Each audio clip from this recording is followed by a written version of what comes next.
Bueno, muy buenas tardes a todos. El día de hoy, pues, continuaremos con nuestra sesión encaminada a resolver esos ítems de la capacidad jurídica que se exigen normalmente en todo proceso de selección y que nos servirá de base para entender entonces que varias personas, digamos que algunas personas no pueden contratar con el Estado, en la medida que es importante tener claro ese punto para analizar cuándo puedo o no puedo contratar con el Estado.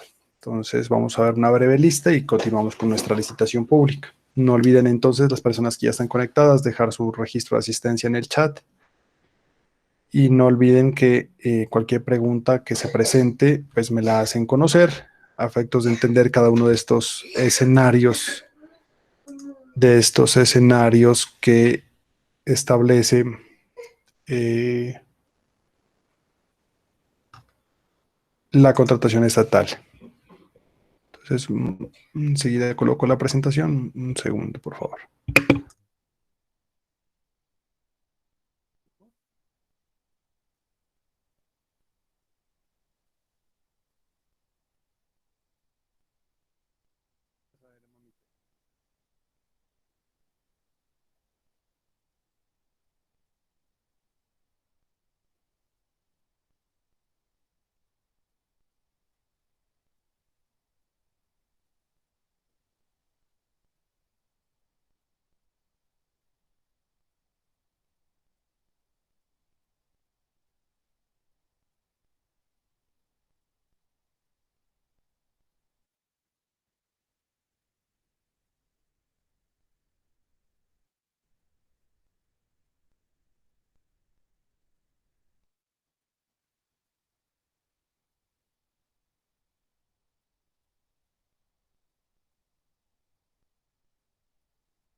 Bueno, ¿me confirman si están viendo la presentación?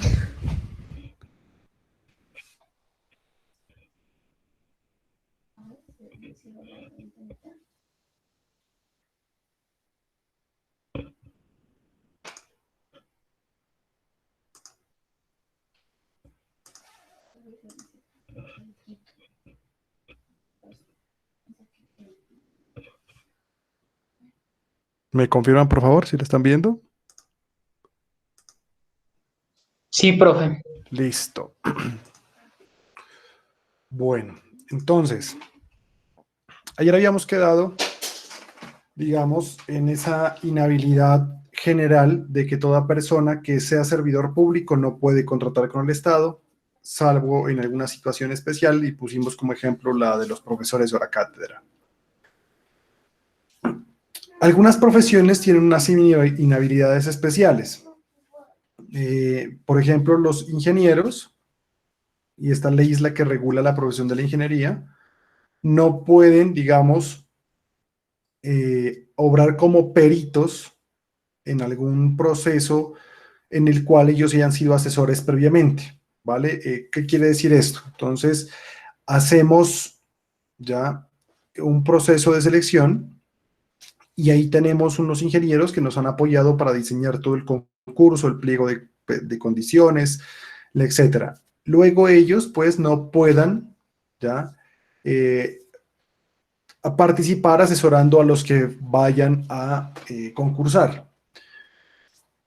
Y incluso les impone que en los mismos términos de las inhabilidades e incompatibilidades generales, pues ellos no pueden actuar en ese doble rol, ¿no? Como asesores al mismo tiempo o como, eh, pues, convocantes y al mismo tiempo actuar como peritos en la misma condición. Entonces, desde el punto de vista profesional, pero esto no solo ocurre con las ingenierías, ocurre con muchas profesiones, hay que tener mucho cuidado que la persona que de pronto estemos contratando como trabajador, como empleado de la empresa, no vaya a haber tenido algún tipo de participación en la formación o elaboración de las condiciones del contrato, porque si no podría verse inhabilitado y arrastrar eso a la empresa.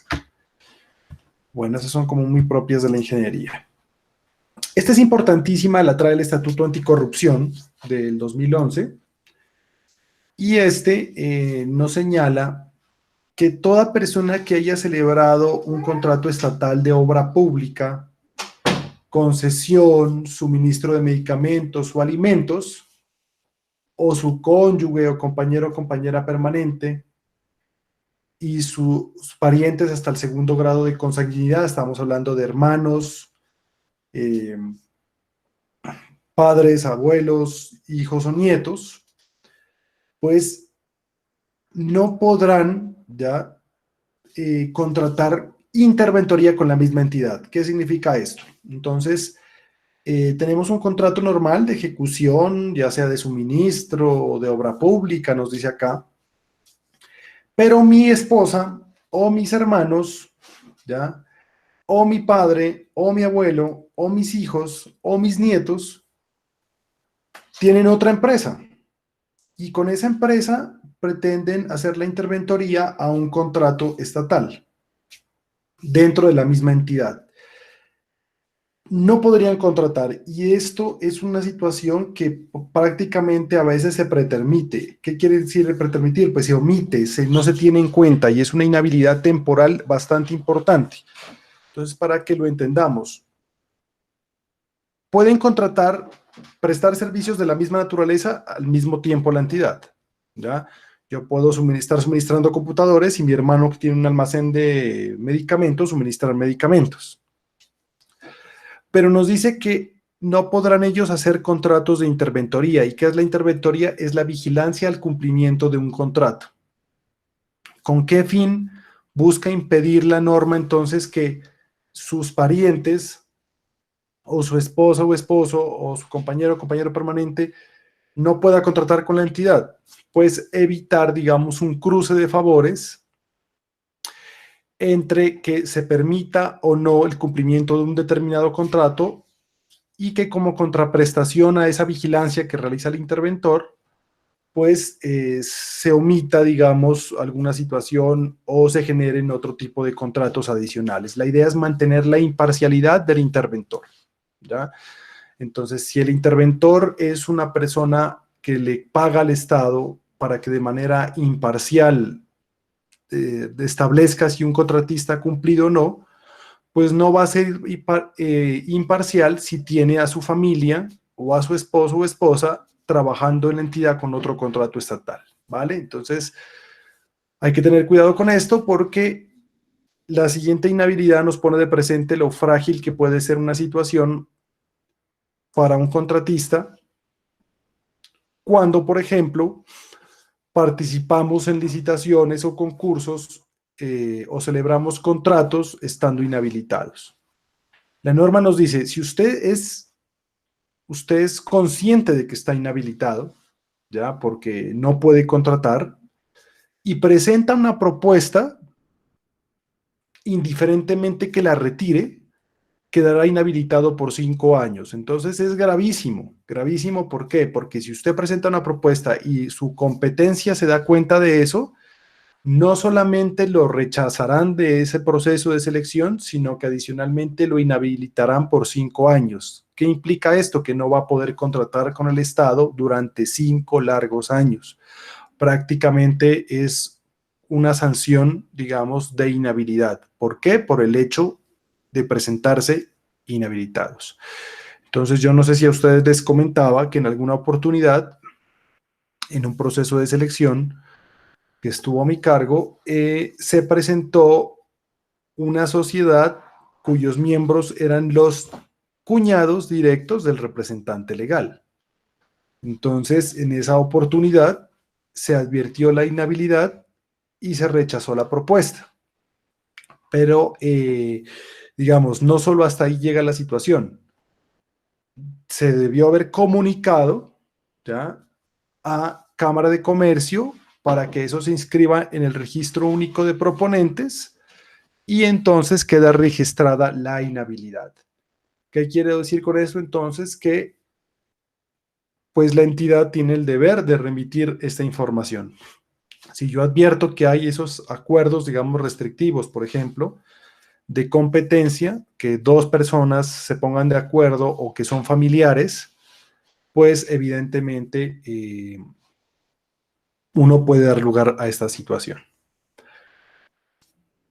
Bueno, entonces tener cuidado con el tema de los oligopolios, ¿no? A veces familias tienen varios negocios de lo mismo, es mejor evitar que vayan a presentar al mismo tiempo ofertas.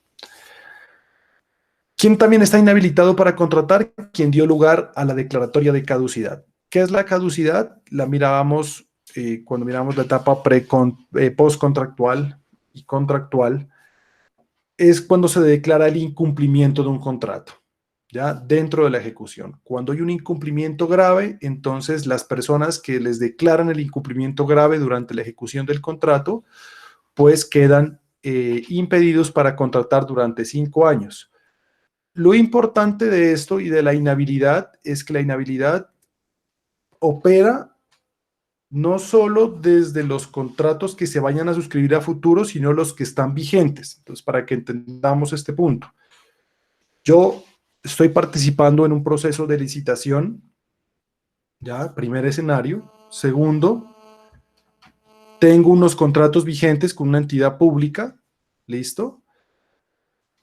Y en uno de esos contratos me declaran la caducidad. Entonces, ¿a qué conlleva esto? Que si me declaran la caducidad, yo tengo que terminar los contratos que tengo vigentes. Es decir, esos contratos ya no van, ¿ya? Tengo que terminarlos. Y de paso, tengo que retirarme de la propuesta, ¿ya? Tengo que retirarme de la inhabilidad, porque de lo contrario, pues se me va a extender por muchísimo tiempo. ¿Sí queda claro? Entonces, yo no puedo omitir, por eso uno cuando presenta una propuesta declara bajo la gravedad de juramento que no está en curso en inhabilidades e incompatibilidades.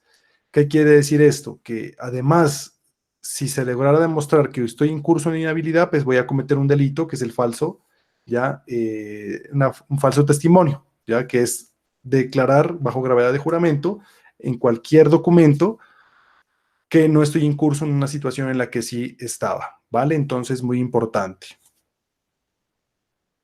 Hay herramientas para evitar que la declaratoria de caducidad se dé. Entonces, lo importante es, digamos, en el caso de que ustedes se llegaran a encontrar en un evento en el cual les van a declarar la caducidad, pues lo importante es meter una tutela, por ejemplo, porque mediante tutela se puede suspender ese procedimiento y evitar que le causen un perjuicio tan grande como el de perder todos los contratos vigentes, ¿ya? Y además no poder contratar por los 5 años siguientes. O demandarlo ya directamente ante el juez contencioso administrativo para que proceda a la suspensión también.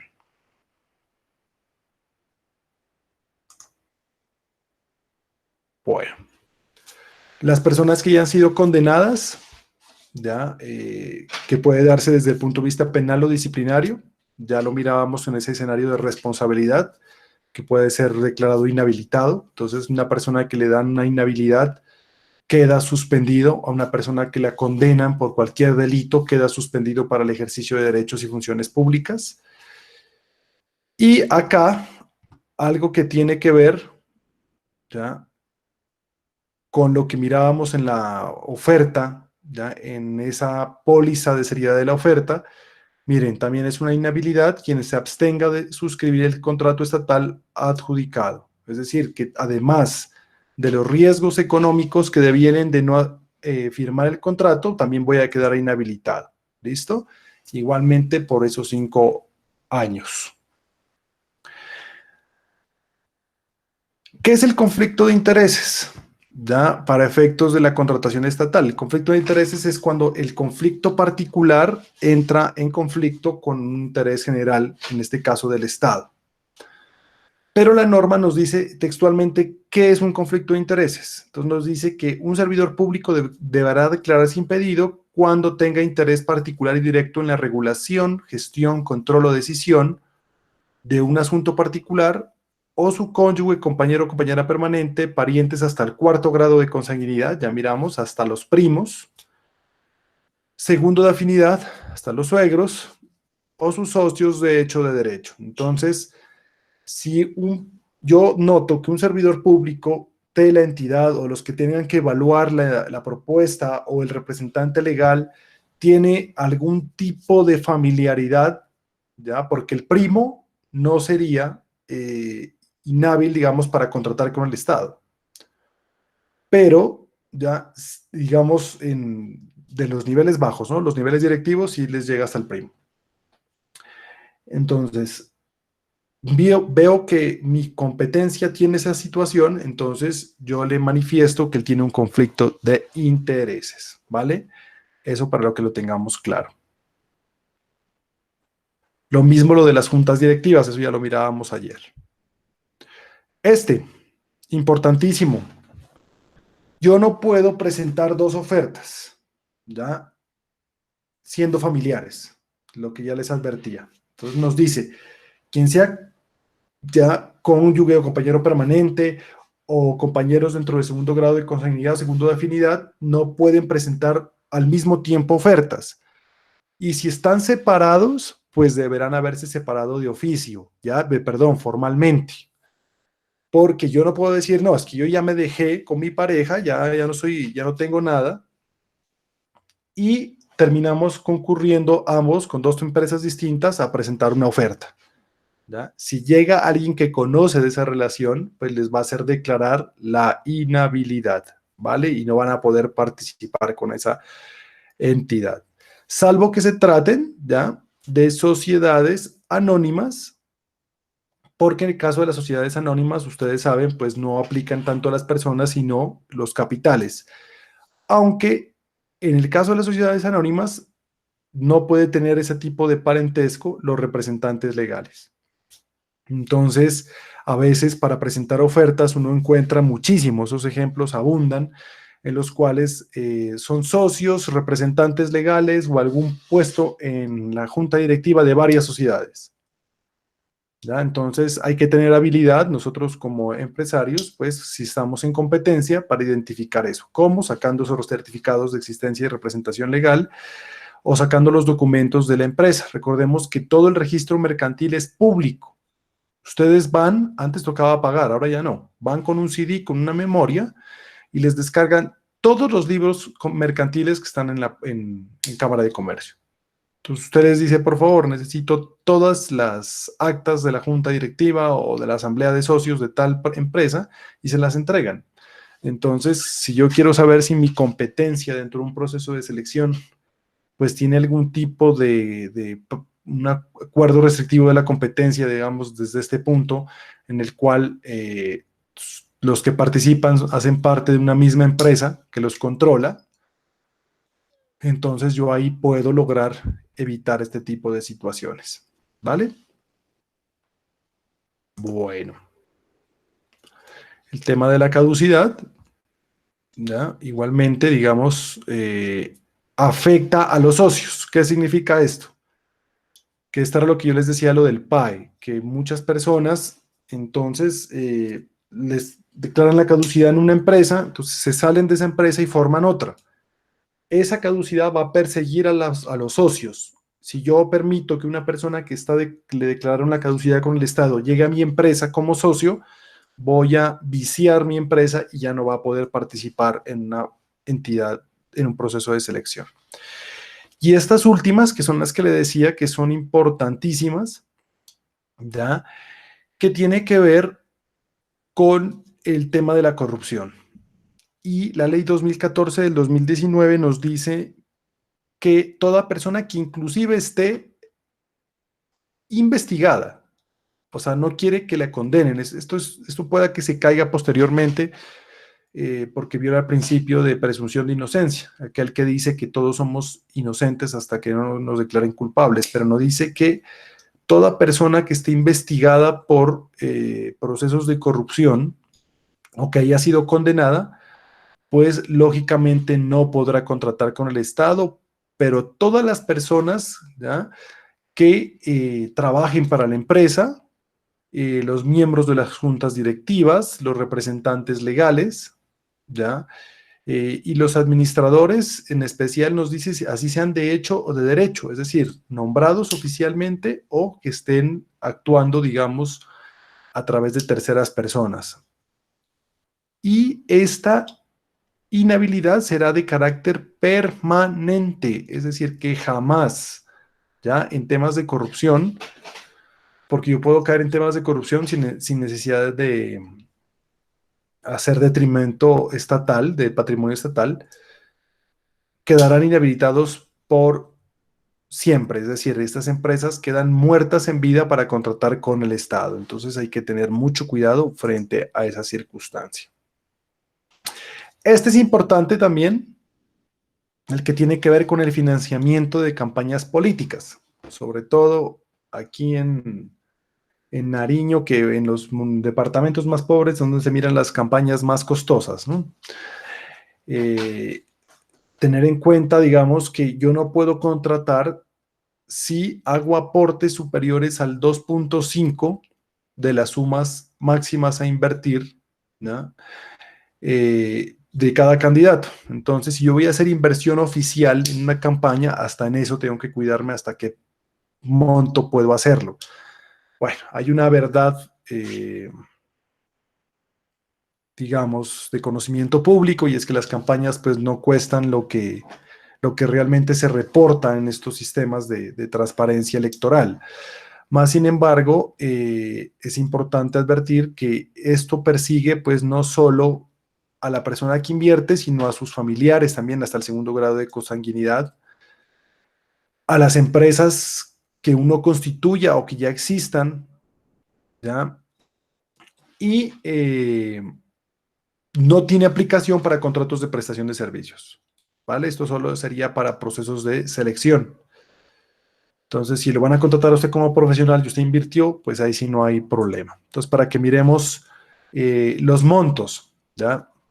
Entonces, por ejemplo, para el gobernador de Nariño, en el año que fue la elección, el año 2019, pues el máximo aporte que podía hacer una persona era de 52 millones de pesos, ¿ya? Y para el municipio de Pasto, el monto máximo de inversión serían 36 millones de pesos. Si una persona invirtió más de eso y quedó reportada así en el sistema de la eh, registraduría, pues no va a poder contratar con esa entidad, ¿vale? Salvo que sea contrato de prestación de servicios personales en este caso. Entonces, tener cuidado con ese tema porque a veces se hacen este tipo de inversiones y vaya a terminar luego inhabilitado para poder contratar con el Estado. Bueno, quedará, digamos, inhabilitado, nos dice el interventor, que oculte información sobre temas de corrupción o delitos o situaciones que pongan en riesgo el cumplimiento del contrato.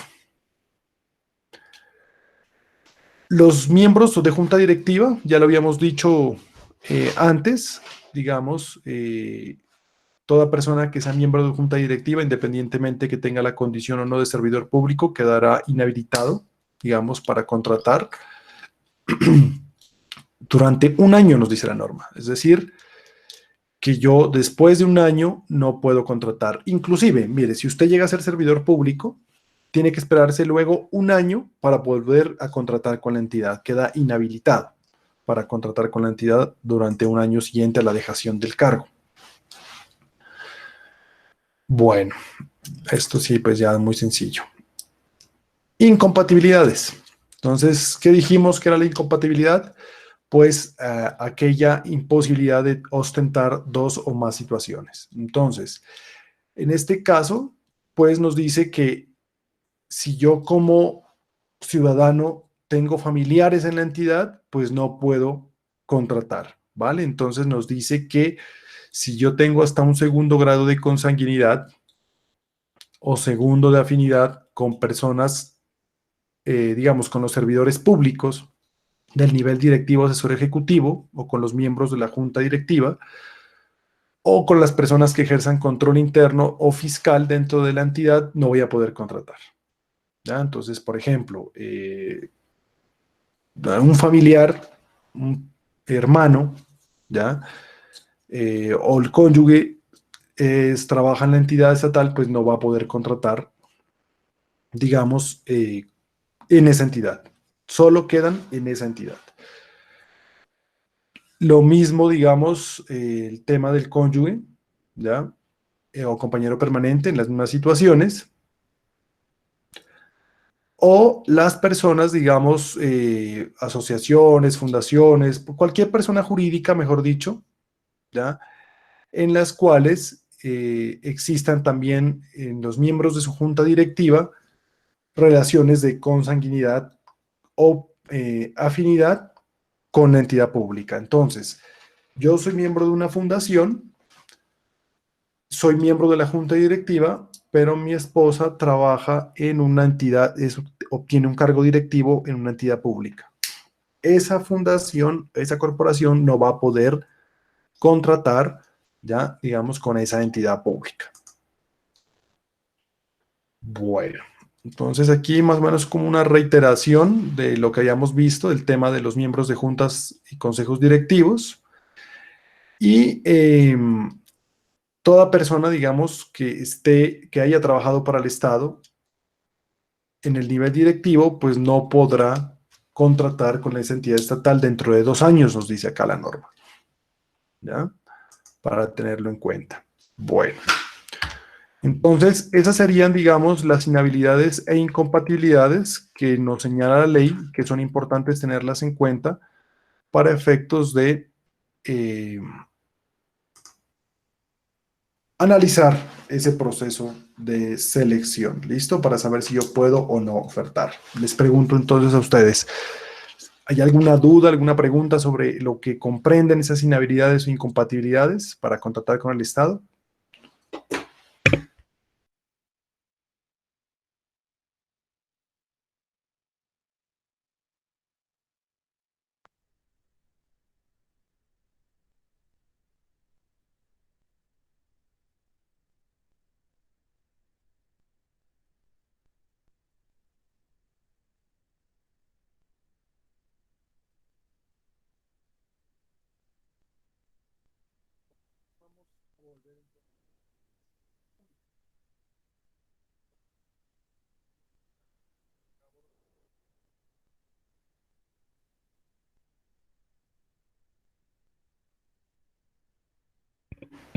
Qué pena. Volvimos a lo que era la licitación pública, ¿ya? Y habíamos alcanzado a ver entonces un tema previo que eran los avisos de licitación, el acto de apertura y la publicación de lo que es los prepliegos. En este caso, nosotros encontramos entonces que el siguiente paso de conformidad con la ley es la audiencia de observaciones y asignación de riesgos. En esta audiencia, pues las partes, en este caso las personas interesadas o la ciudadanía en general, pues debe concurrir a la entidad pública con el propósito de presentar las observaciones y estar al tanto de los riesgos, a la identificación de los riesgos que hay en ese contrato. Entonces, allí se van a determinar qué riesgos ya van a asignarse a la entidad, qué riesgos se van a asignar a la empresa, ya, qué riesgos se van a mitigar con algunas situaciones especiales y entonces queda claro cuáles van a ser las reglas de juego de quien se gane el informe. Entonces acá yo les voy a compartir de nuestro proceso de selección que tenemos como ejemplo. Entonces encontramos que aquí en ese proceso de selección se hizo una asignación de riesgos. Se constata pues que las personas asistieron allí, ¿ya? Y nos presenta una matriz de riesgos. Perdónenme, voy a voltear esto acá.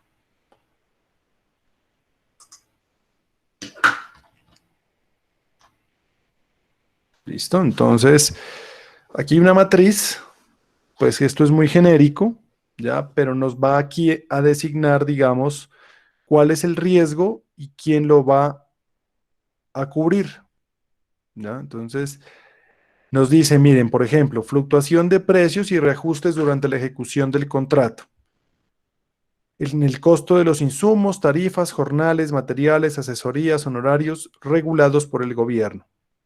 Entonces, en caso de que hubiera una fluctuación de precios, que es lo que está ocurriendo en este momento, ¿ya? Los precios no son los mismos con los que se contrató el año pasado. Inclusive hay todo tipo de contratos que se contrataron en enero, que deberían haber comenzado ahorita en marzo, y que ahorita no van a poder ejecutarse porque ya hay un desfase. Entonces nos dice, miren, ¿quién lo asume? ¿Ya? ¿Quién lo debe controlar? En este caso le impone, ¿ya?, unas obligaciones a las partes. En este caso nos dice que el contratista deberá tener un plan de compras en el cual pueda precaver, digamos, todos esos cambios que fluctúen, y que el contrato, digamos, el municipio, el contratante, no va a asumir los riesgos derivados de la mala administración o la mala planificación en la adquisición de los bienes. Entonces, se supone que si yo le di un anticipo al contratista, ese anticipo tiene un plan de inversiones y ese plan de inversiones debe haberse cumplido al pie de la letra. Entonces, por ejemplo, contratamos ahorita unos mercados, por ejemplo, cojamos el ejemplo típico de la contratación que ahorita está en ojos de las IAS. Entonces, nos dicen que ya nos van a dar un 50% para adelantar la contratación, pues, o proveernos de insumos para entregar los mercados a una entidad pública. En este caso, bueno, hay un otro perjuicio económico, no podemos adquirirlos a los precios a los cuales están, pero además de eso, pues el contratista no cumple el cronograma de inversión, sino que deja para último momento en el cual pues los precios se han disparado. Entonces, en ese caso, o se empiezan a agotar. El riesgo, pues lo tiene que asumir el contratista. Entonces, aquí nos dice que quien asume los riesgos es el contratista y el municipio, de manera, ya, puntual los dos. Aquí hay un sinnúmero de riesgos, de pronto en el texto que les dejé en el primer módulo, pues nos habla de cuáles son los tipos de riesgos de manera genérica, ¿ya?, que normalmente se van a colocar. Entonces, prórrogas del contrato, escasez de materiales, ¿ya? Nos dice modificación, los cambios de los materiales. O sea, aquí hay que prever muchísimas cosas que pueden llegar a materializar o constituir un riesgo para la entidad. Pero entonces, imposición de nuevos trámites y permisos, por ejemplo, que ahora nos toque sacar un permiso adicional para poder entrar a trabajar. Y es un riesgo que en este caso se lo asignaban ¿a quién? Al contratante. ¿Listo? A la entidad pública. Entonces aquí hay que saber leer y saber participar, digamos, de estas audiencias, porque si uno no está de acuerdo, por ejemplo, ya, que nos digan ahora que los costos entonces de la implementación de los protocolos, ya, de esto de la pandemia, pues los debe asumir el contratista, sin que la entidad pues tenga que reconocer valores adicionales por esos protocolos. Entonces uno podía en esa audiencia establecer que algunos protocolos, por ejemplo, si se va a hacer sobre un terreno de la entidad, si se va a realizar dentro de la entidad, ya pues sean compartidos, o que definitivamente la entidad asuma los costos de esa situación. Lo importante aquí es entonces que yo debo participar de esta audiencia y proponer, digamos, las observaciones correspondientes. Si yo no lo hago y luego me asignan un riesgo y el riesgo se materializa, pues en consecuencia me van, como se dice, a abrochar allí y me va a tocar asumir los costos de esos riesgos. ¿Ya? Entonces aquí muchos riesgos son de carácter contractual. Por ejemplo, causas de fuerza mayor o caso fortuito que impidan al contratista cumplir el contrato. ¿Ya? ¿Quién asume el riesgo? Nos dice aquí, ¿ya? El supervisor lo arriesga, lo asume, el municipio y el contratista, ¿de acuerdo con qué? Con las situaciones pues, que se estén presentando, la buena fe, las pólizas, etcétera. Otro riesgo importante.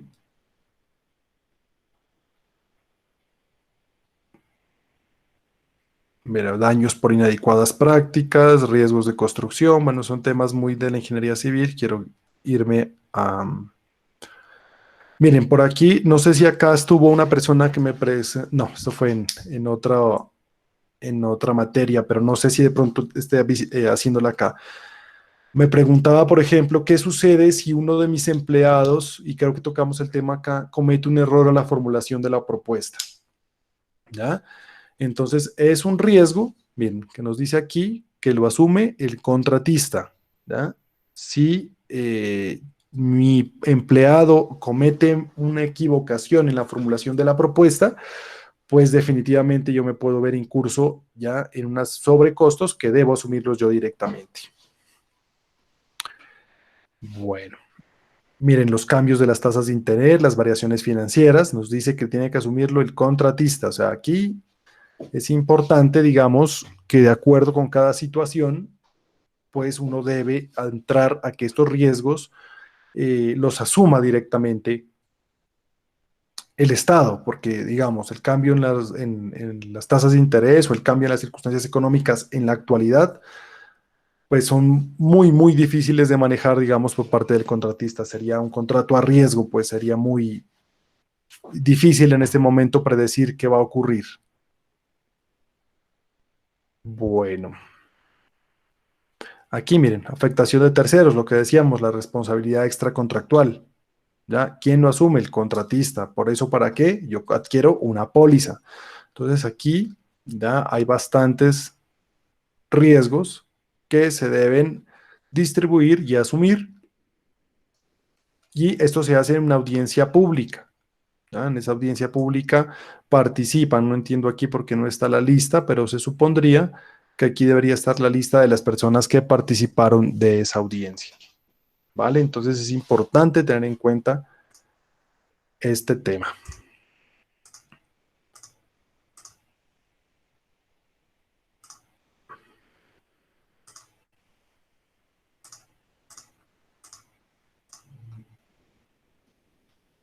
Listo.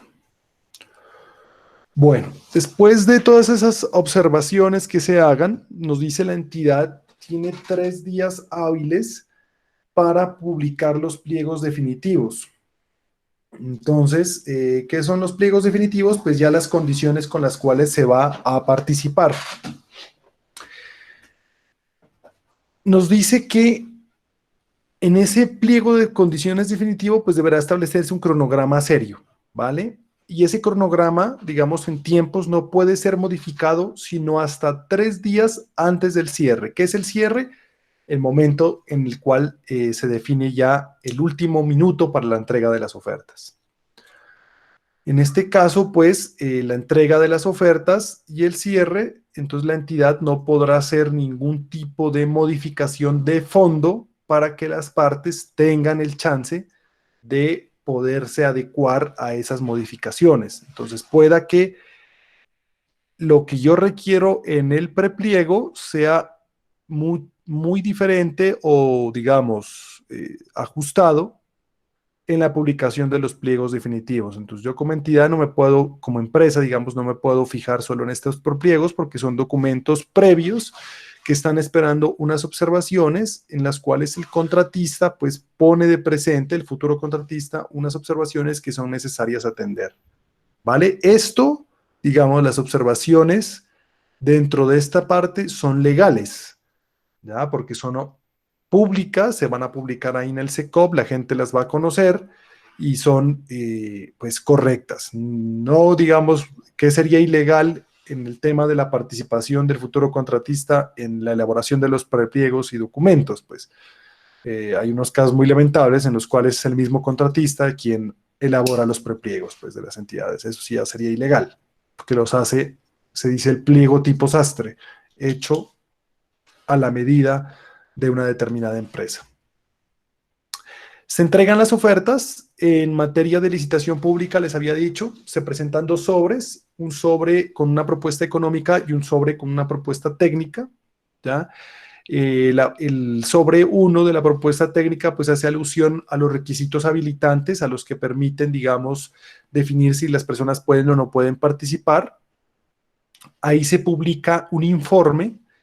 Ese informe yo tengo derecho, he dicho, a impugnarlo, es decir, a controvertirlo, a subsanar los documentos que me hagan falta y meter pues las cosas que me hayan quedado mal. Evidentemente, yo no puedo es reemplazar una persona por otra, digamos, mejorando las condiciones de mi oferta. Muchas veces nos dicen, mire, lo que pasa es que yo contaba con un personal y este personal al momento de que hicimos la oferta me dijo que sí, pero al momento de la publicación del informe me dijo que no. Entonces, si yo voy a hacer un cambio, tengo que conseguirme una persona que tenga la misma idoneidad. Por ejemplo, si lo que voy a prestar es servicios y voy a llevar a un profesional experto en un área. Entonces, yo no puedo cambiar una persona por otra porque estoy cambiando mi oferta. Pero si consigo dos personas que tengan al menos el mismo perfil y las mismas condiciones de experiencia, pues podría subsanarlo de esa manera. ¿Listo? Luego pasa ya al informe de evaluación, este se publica, las partes, digamos, los oferentes tienen derecho a subsanar estos requisitos habilitantes y para eso tienen un término de 10 días. Y ya viene la publicación del informe definitivo, es decir, quiénes pasan y quiénes no. Y con quienes pasaron, pues nos vamos a la calificación de los elementos ponderables, ¿ya? En este caso el valor, las condiciones de calidad, ya en relación costo-beneficio o en consideración a las fórmulas matemáticas que ya hemos propuesto. Entonces, allí se convoca ya a la denominada audiencia de adjudicación, ya, en la cual ya de manera verbal los oferentes van, aunque eso parece más un caso últimamente en las audiencias que uno encuentra en esos programas que ponen a pelearse a la gente allí, porque la verdad es que ahora los contratistas, pues los oferentes del Estado, se hacen asesorar muy bien, llevan sus equipos jurídicos, sus equipos técnicos y entonces a veces suelen batallas campales, pero digamos, desde el punto de vista técnico de defender lo que uno considera que sí debe realizarse. Entonces, aquí este es el último momento que yo tengo para descalificar a mi competencia, si es que tengo pruebas de eso. Entonces, es muy importante, digamos, que en esa audiencia de adjudicación, pues yo tenga la posibilidad de ya agotar pues todo mi mecanismo de defensa para lograr que sea yo el adjudicatario. Y si ya me adjudican, pues se produce una decisión verbal, en este caso es un acto de adjudicación, aunque las entidades públicas lo sacan de manera escrita, en el cual ya se señala quién es el ganador. Contra ese acto de impugnación, de adjudicación, pues puede haber la posibilidad de que el que perdió demande, pero ya la entidad con ese acto de adjudicación puede proceder a la suscripción del contrato. ¿Listo? Entonces, en síntesis, así se manejaría un proceso de licitación. Hemos dicho, tiene unas cuantías que son, digamos, las que superan la menor cuantía y eso dependerá de cada entidad. Y dijimos que por parte, para efectos de que no se nos quede aquí por fuera, ¿ya? Dijimos que de acuerdo con la entidad, pues todas las compras de mayor cuantía, esto sería, pues dijimos como ejemplo, el departamento de Nariño, que superen los 877 millones van por licitación, y para el municipio de Pasto, las que superen los 746 millones a la fecha de hoy, ¿no? 2020. Bueno, voy a entrar acá a SECOP.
Entonces, miren, un proceso que inició, digamos, aquí hay una cantidad de documentos alarmantes, inició el 3 de febrero.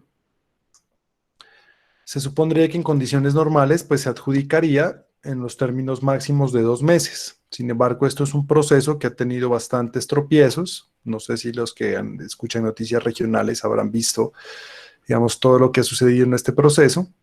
Por eso lo tomamos de ejemplo. Miren, entonces vamos a analizar aquí, digamos, las partes de cómo se ha suscitado. Entonces vimos el aviso de licitación, el proyecto de pliego, los documentos previos, vinieron las observaciones de las personas, vino un acto de apertura del proceso, los pliegos de condiciones definitivos, la audiencia de aclaración de los pliegos de condiciones, ¿ya? Una audiencia de riesgos previsibles, es decir, que en este caso se hicieron varias audiencias públicas en la entidad para efectos de resolver las dudas de las personas. Con esto ya se materializaron entonces ya algunos riesgos, unos estudios previos definitivos, unos documentos técnicos, ¿ya?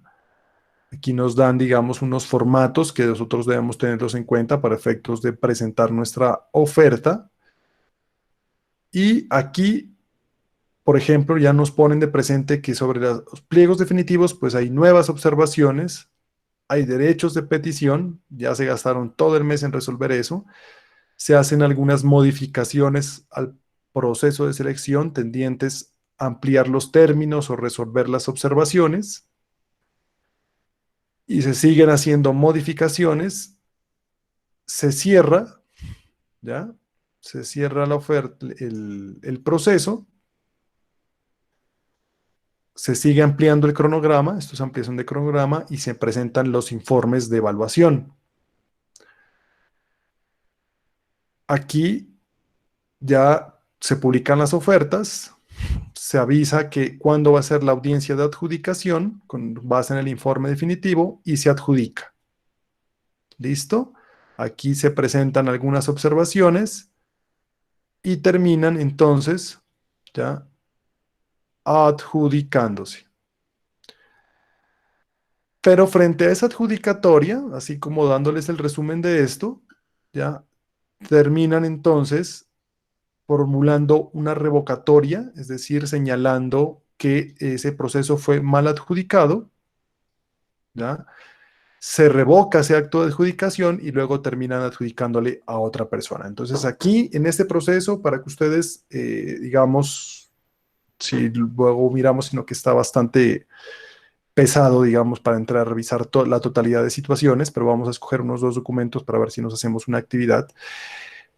¿Qué es lo que sucedió aquí? Aquí hubo una pelea, digamos, bastante dura frente a las personas que hicieron parte, entre los empresarios que hicieron parte de este proceso de selección. ¿Por qué? Porque inicialmente se decía que este proceso estaba diseñado para que lo ganara una sola persona. Solo había una persona en Colombia capaz de poder ofertar esta situación. En últimas, se terminan presentando 3 oferentes, ¿ya? Y se procedió a la adjudicación de ese proceso con base en esos 3 oferentes. Pero se logró demostrar en este proceso que muchas de las circunstancias técnicas que había presentado el que ganó no eran reales, como por ejemplo, decía que ciertas personas iban a ser parte de su capital humano, ¿ya? Ingenieros agrónomos, etcétera. ¿Qué hizo el oferente que estaba interesado en el proceso y el cual lo estaban rechazando? Se fue a buscar a cada una de esas personas y encontró que varias de ellas ni siquiera les habían pedido permiso para usar el nombre, por ejemplo. ¿Ya?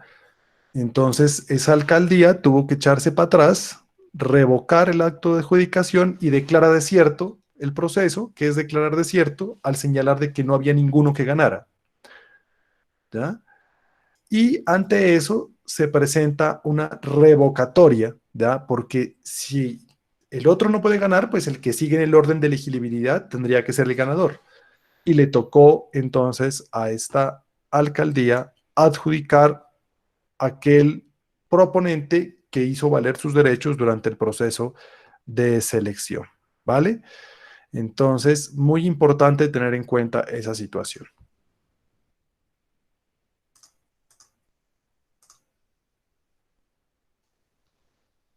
hasta el momento de la adjudicación. Entonces, miremos que desde el 3 de febrero, prácticamente hasta el 24 de abril, ya 2 meses, no, más, 3 meses, prácticamente duró solo la adjudicación y apenas ahorita entonces se va a iniciar el proceso de legalización del contrato. Bueno, preguntas que tengan sobre el tema de licitación pública.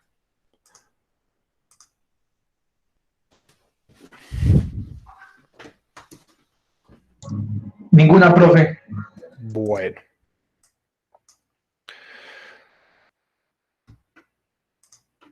Ahora pasamos al tema de la selección abreviada.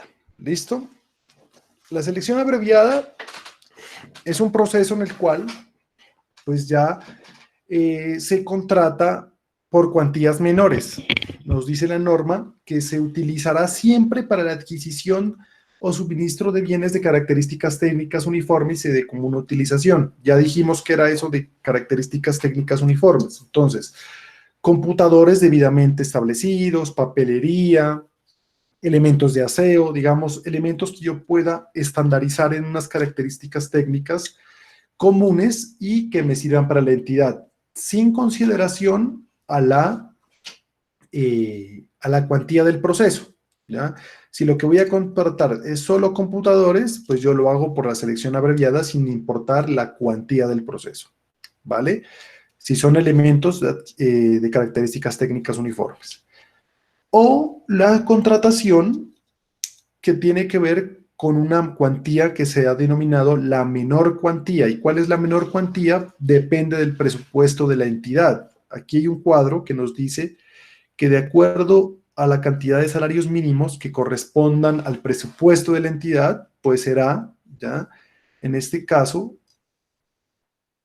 la menor cuantía. Entonces, por ejemplo, aquí nos pone unos valores que nos dice pues que el que sea superior a 120.000 salarios mínimos, ya serán 245 millones, que el que sea entre 120.000 y menor a 400.000 serán 450 salarios mínimos legales mensuales vigentes, es decir, estamos hablando de 395 millones de pesos, que si el presupuesto de la entidad es mayor o igual a 400.000 salarios mínimos y menor ya a 850.000, pues nos da 570, que si el presupuesto de la entidad es igual o superior a 850.000 salarios mínimos legales mensual vigentes y inferior a 1.200.000 salarios mínimos, será 746, y si el presupuesto de la entidad es superior a los al 1.200.000 salarios mínimos legales mensuales vigentes, pues será la menor cuantía de 877 millones. Entonces aquí para que nos hagamos una idea, pues de cuándo sería que debo contratar con selección abreviada, pues yo tengo que determinar cuál es el presupuesto de la entidad, ¿ya? Y eso me determinará cuánto es el número de salarios mínimos y en consecuencia el valor de las menores cuantías. También se utiliza para la contratación de servicios de salud o cuando la licitación pública sea declarado desierta. ¿Listo? Entonces, ¿qué significa declarar desierto? Que ninguno de los proponentes cumple los requisitos o que definitivamente no se presentó nadie. Entonces, en esos dos casos, pues en definitiva, la entidad pues no tiene que abrir otra licitación pública porque si no eso es una situación bastante compleja. Les en cuenta 4 meses haciendo una licitación que termina desierta y luego otros 4 meses volviéndola a hacer. ¿Qué significa esto? Que la selección, como lo dice su nombre, es más corta, se hacen las cosas más por escrito y pues se van a cortar los tiempos para contratar. Aproximadamente serían de un mes y medio la duración de una selección abreviada. También se utiliza la selección abreviada para la contratación, digamos, de la venta de bienes del Estado, ¿ya? En este caso, cuando la entidad quiere deshacerse de unos bienes viejos o quiere vender un lote o simplemente quiere vender chatarra, ¿ya? Hay veces que las entidades, sus desperdicios, pues no los enajenan, no los botan, sino que los enajenan o los donan. Pero nos dice que el tema de la venta de las acciones que tenga el Estado, esos no se someten a este tipo de procedimientos, esos se venden de acuerdo al mercado comercial, o todo lo que tiene que ver con lo que era antes esta entidad de estupefacientes, ¿ya? La Dirección Nacional de Estupefacientes, ahora se denomina el Frisco, que es el Fondo para la Rehabilitación, Inversión Social y Lucha contra el Crimen Organizado, que es la que recibe todos esos bienes que son proceso de extinción de dominio. Ellos tampoco contratan por selección abreviada, sino de acuerdo con sus normas diferentes, digamos, para la venta de bienes. Todo lo que se venda en bolsas de productos agropecuarios. ¿Qué es esto de las bolsas de productos agropecuarios? Pues mercados en los cuales se vende en género y, digamos, como un tema de mercado accionario, de acuerdo al mercado y las ofertas que se hagan ahí, las pujas. Y las empresas industriales y comerciales del Estado, digamos, son las que contratan a través de la selección abreviada. Entonces, una entidad pública normal contrata por licitación pública por regla general. Las empresas industriales y comerciales del Estado contratan por regla general con selección abreviada. ¿Listo? Entonces cambia, les baja el procedimiento porque necesitan ser más ágiles para poder competir con los particulares. Bueno, el tema de desmovilización, todo lo que es el tema del proceso de paz, se contrata por selección abreviada. Los bienes que se requieran para la defensa y seguridad nacional, es decir, las entidades que pertenecen al sector defensa, contratan por selección abreviada. Y digamos, también todo lo que tenga que ver para programas de derechos humanos.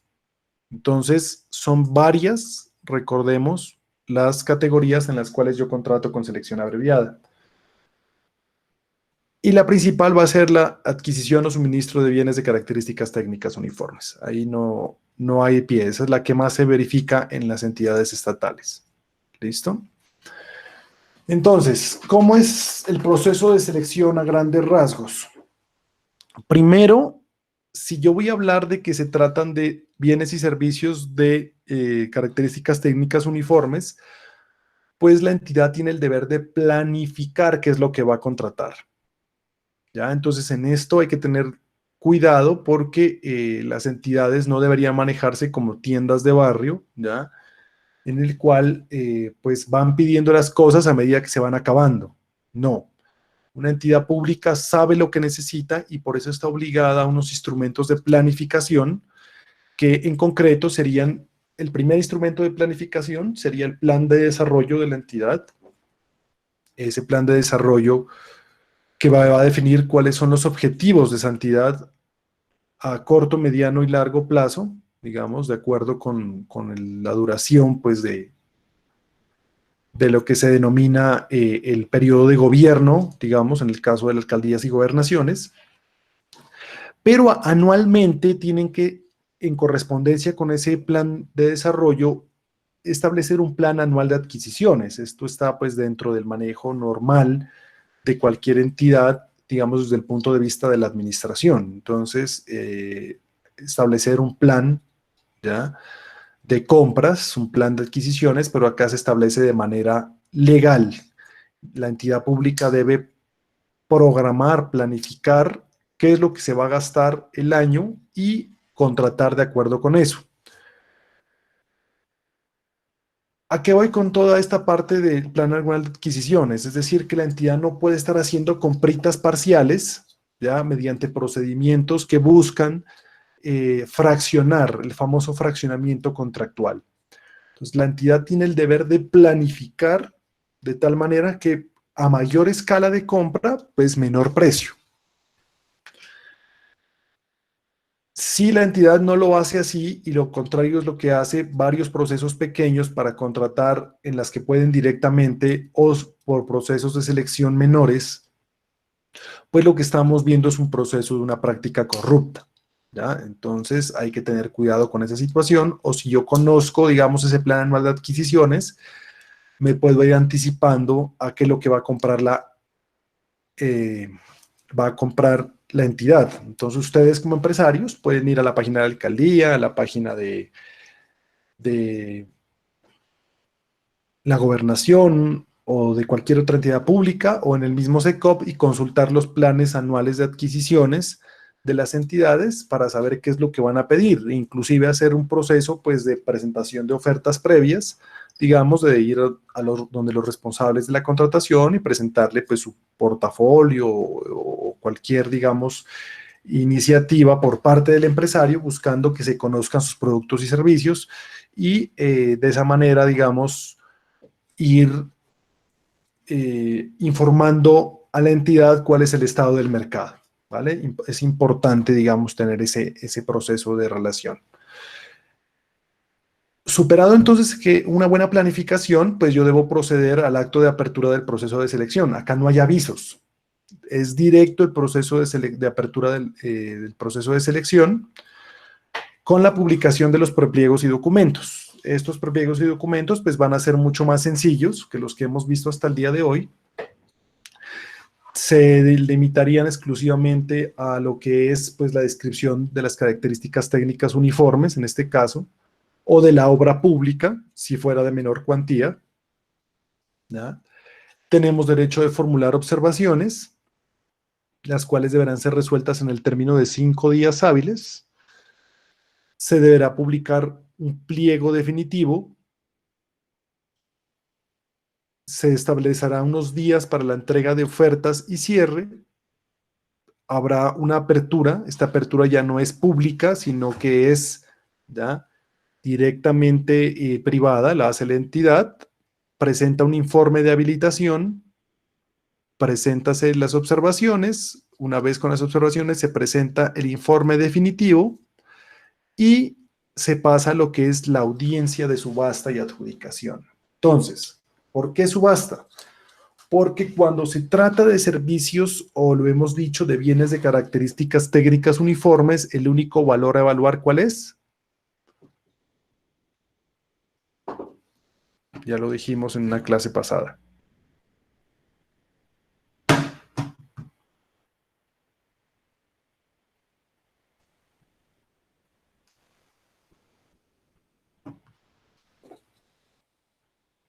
¿Sí lo recuerdan? Dijimos, cuando estábamos hablando de ese principio de selección objetiva, cuando yo voy a contratar ya bienes o servicios de características técnicas uniformes, ¿cuál es el único valor que puedo evaluar, darle puntaje?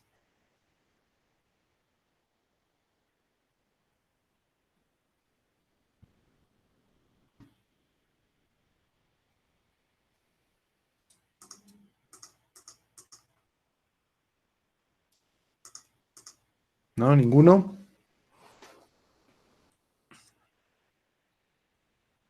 Recuerden, en selección abreviada solo es el precio, ¿ya? Con subasta inversa. Procesos de selección, ¿ya? De bienes de características técnicas uniformes, solo es el precio. Entonces aquí se pasa a lo que es la subasta inversa, ¿ya? En el cual se adjudica exclusivamente a quien otorgue el menor precio. Entonces, en este caso, ¿cómo me habilito? Cumpliendo los requisitos técnicos y luego el que dé el menor precio es el que se va a ganar esa subasta inversa. ¿Listo? Entonces, en este caso, pues es bastante, digamos, sencillo. Tratemos de mirar acá un ejemplo en SECOP.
Acá tenemos entonces unos procesos de selección que hemos buscado en el municipio de Cali.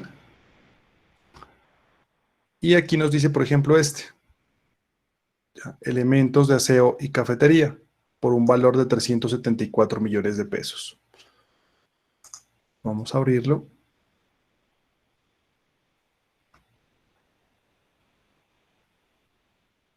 Entonces aquí nos va dando una información de qué es lo que se va a contratar.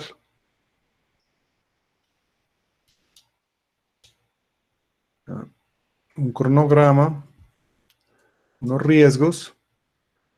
Y acá se va a establecer, digamos, el tema de los estudios previos, que tiene que ver exclusivamente, digamos, con los bienes que se van a adquirir. Yo quisiera ver uno adjudicado. Permítame un segundo.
Bueno, entonces aquí podemos observar primero un informe de habilitación que nos habla si las personas cumplen o no cumplen, ¿ya?, con los requisitos habilitantes, que son netamente circunstancias formales. ¿Listo? Condiciones de experiencia, la capacidad financiera, ya que son elementos netamente, digamos, de cumple o no cumple.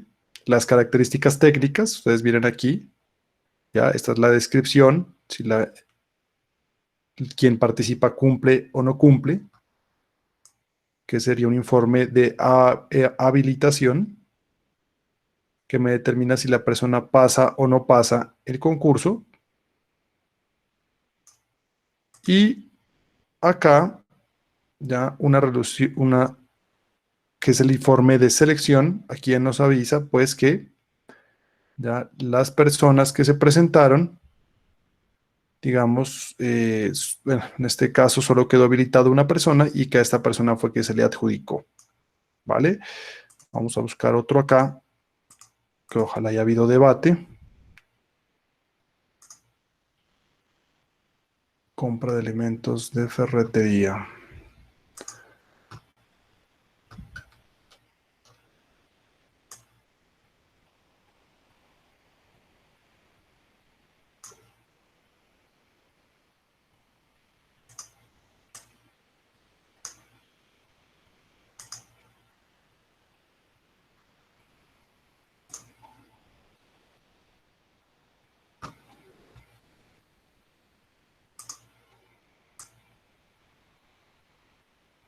Esto.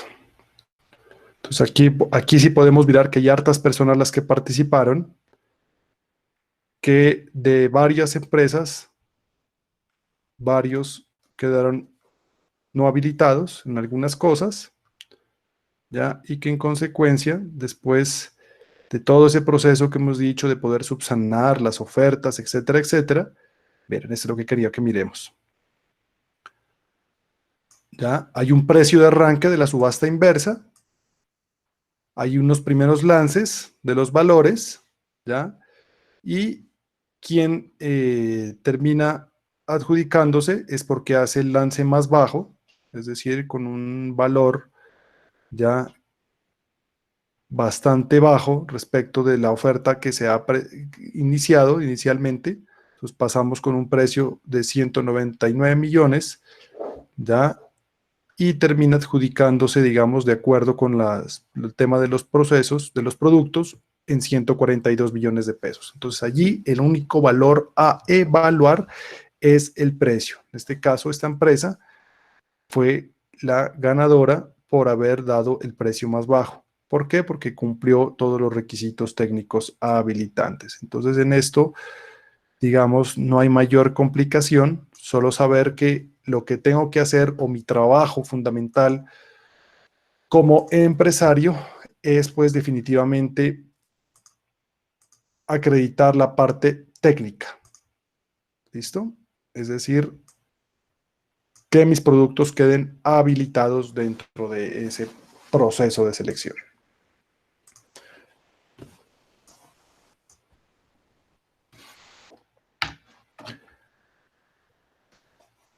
La selección abreviada de menor cuantía, es decir, cuando estamos en esos valores que no sean productos de servicios, digamos, de productos o servicios de características técnicas uniformes, pues reúne la misma circunstancia, sino que la adjudicación no se hace por subasta y tiene la posibilidad de precalificar. ¿Qué significa esto? En una subasta inversa, en una selección abreviada de menor cuantía, pueden participar más de 10 personas. Si yo encuentro esa situación, pues esa selección no va a ser abreviada, sino se me va a generar una circunstancia inmanejable, peor que una licitación en la cual me participen muchísimas empresas. Entonces la entidad puede precalificar a los oferentes. ¿Ya? ¿Qué es esto? Pues elegirlos por algún mecanismo aleatorio, quienes pasan y quienes no pasan. En este caso, pues puede ser un tema aleatorio, ¿ya? Algún tema de balotas, algún tema de concurso, en el cual precalifico a mis oferentes y con esos precalificados paso al informe de evaluación. Y de ahí, pues el resto del procedimiento es lo mismo, tener planificación, el acto de apertura, la publicación, las observaciones, los pliegos definitivos, la presentación de la oferta, en caso de que existiera precalificación, pues la precalificación, el informe de evaluación previo, las observaciones al informe, el informe definitivo, la adjudicación y la suscripción del contrato. ¿Listo? Aquí lo único que varía es que yo puedo, ya cuando no son bienes de características técnicas uniformes, pues precalificar.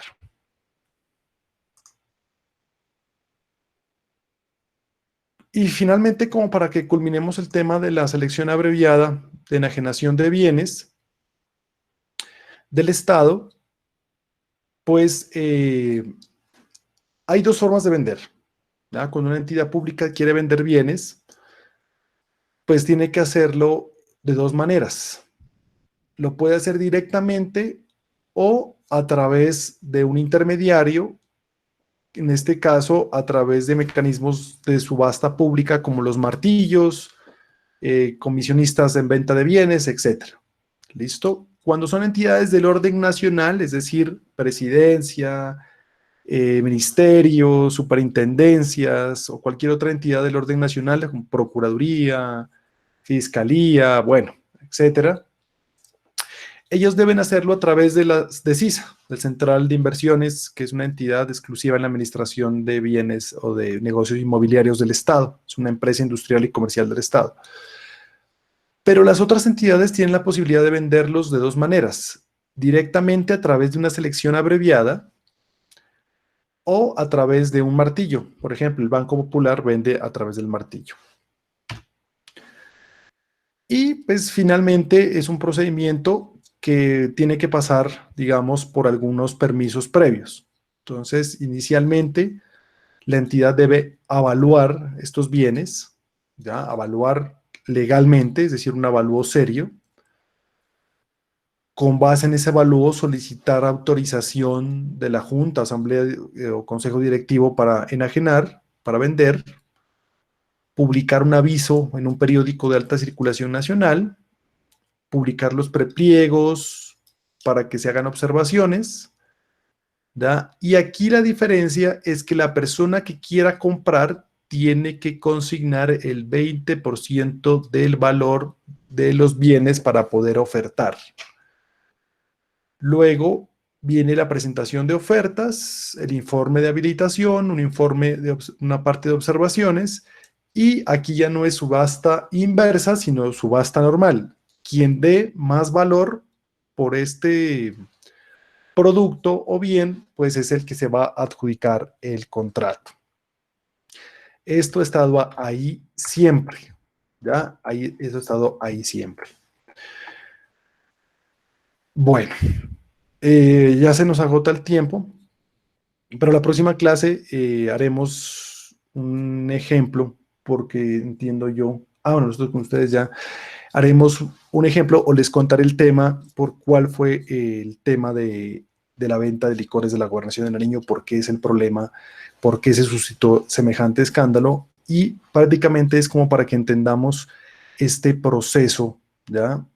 De selección que fue omitido y que ha venido siendo omitido, digamos, desde hace unos cuantos años hacia atrás. Entonces, para entender, digamos, que hay ciertas situaciones que me imponen a mí la obligación de hacer ciertas prácticas, digamos, ciertos procedimientos legales sin consideración al tipo de entidad, ¿vale? Porque, digamos, apelando a que se trataba de una circunstancia especial, la del departamento de Nariño, pues se tomaron unas decisiones equivocadas que terminaron, digamos, con este tipo de situaciones, pero que nos interesa a nosotros desde el punto de vista empresarial para podernos hacer parte en esos procesos de selección.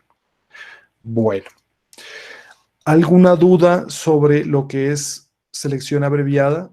En síntesis, pues son procesos, digamos, más cortos de selección, ¿ya? Pero buscan evaluar justamente eso que hemos visto, condiciones de precio y calidad. No sé si tengan alguna duda sobre alguno de estos procesos, ¿ya? Lo que es mínima, menor cuantía, subasta inversa.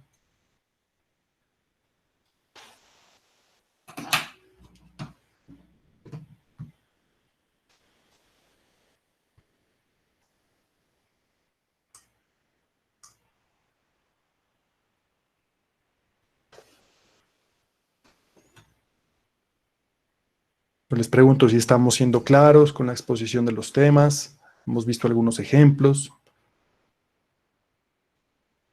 Listo. Entonces, la próxima clase, entonces, valoraremos una selección abreviada, una pequeña selección abreviada para que la podamos analizar, ¿vale? De todas maneras, vamos a analizar una selección abreviada de subasta inversa, una selección abreviada de menor cuantía y les termino culminando el tema con lo de la enajenación de bienes para que quedemos, ¿vale? Entonces, importante entonces tener en cuenta pues que estos aplican para mayor cuantía la licitación, para menor cuantía la selección abreviada, como para que vayamos atando cabos allí sobre estos procedimientos. ¿Listo? Entonces les agradezco mucho, dejamos todo por hoy, que tengan buen fin de semana y nos vemos la próxima semana. ¿Vale? No olviden dejar su asistencia en el chat. ¿Alguien me iba a preguntar algo?